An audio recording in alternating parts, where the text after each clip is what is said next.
The dead man returned to prevent a tragedy. Buddy was always a nervous, sensitive boy, answering his mother and father obediently and respectfully whenever they spoke to him. As he grew up, it became obvious that he was overly dependent and emotionally immature.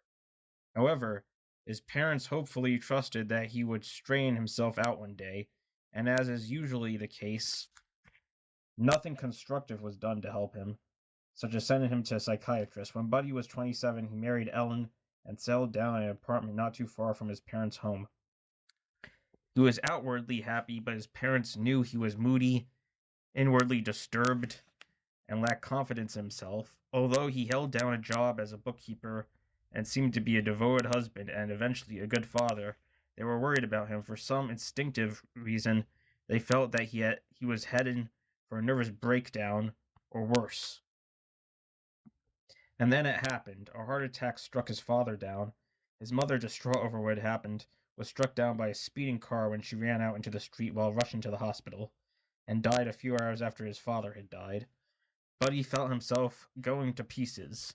He tried to convey his deep grief to his wife, but she turned a deaf ear to him. She told him in no uncertain terms that she was sick and tired of being married to a boy and not a man. She walked out on him, and after that began to go out nightly, leaving him alone with the children, a boy and girl aged 1 and 2. Whenever Buddy asked his wife where or with whom she was going, she laughed in his face and sneered, "Wouldn't you like to know?" Weeks passed and the situation grew worse. Finally, Buddy took it upon himself to follow his wife one evening.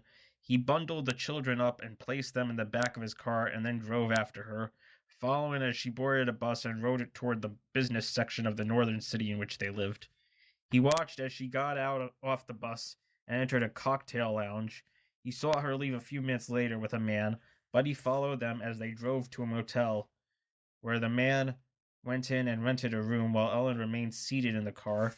A few minutes later, he watched the man emerge from the motel office, collect Ellen, and go toward one of the rooms.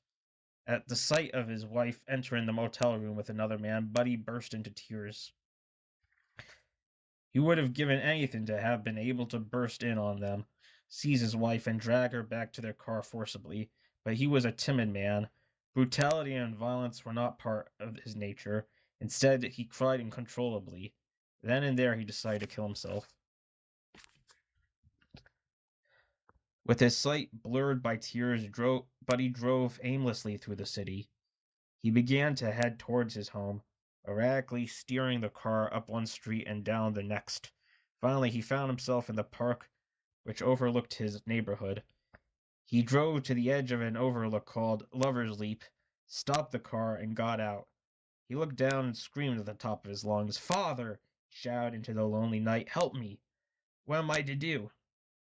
But no answer came, no voice of encouragement, no sound of advice.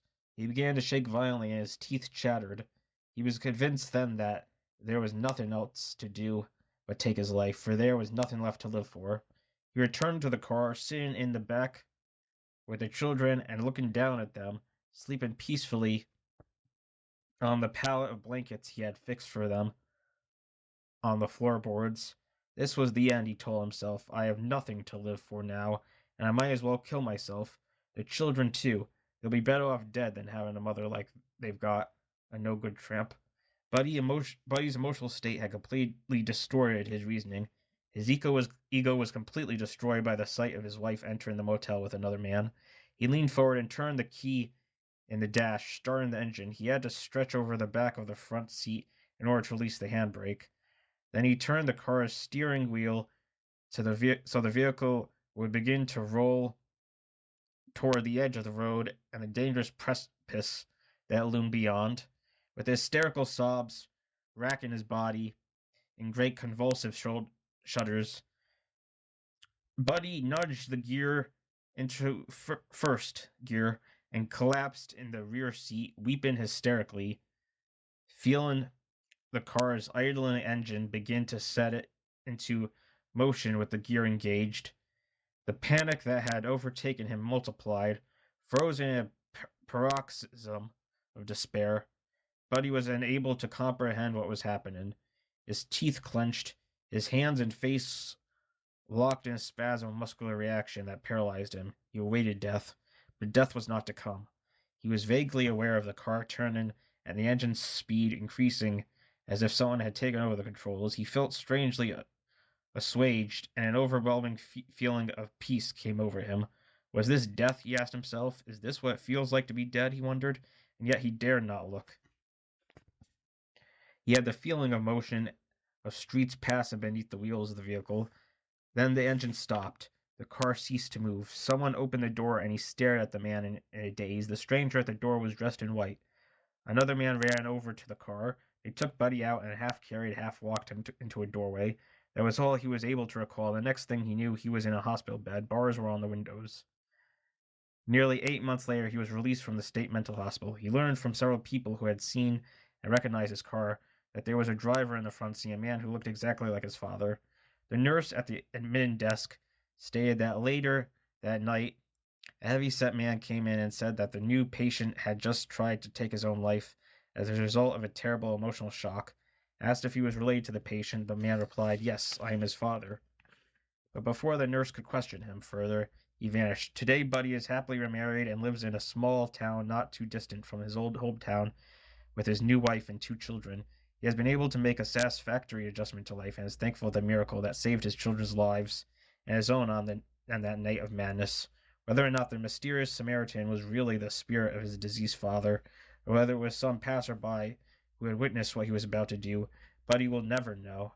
However, he prefers to believe that it was the spirit of his dead father returned to save him, and to do what should have been done years before, commit him to the care of psychiatrists.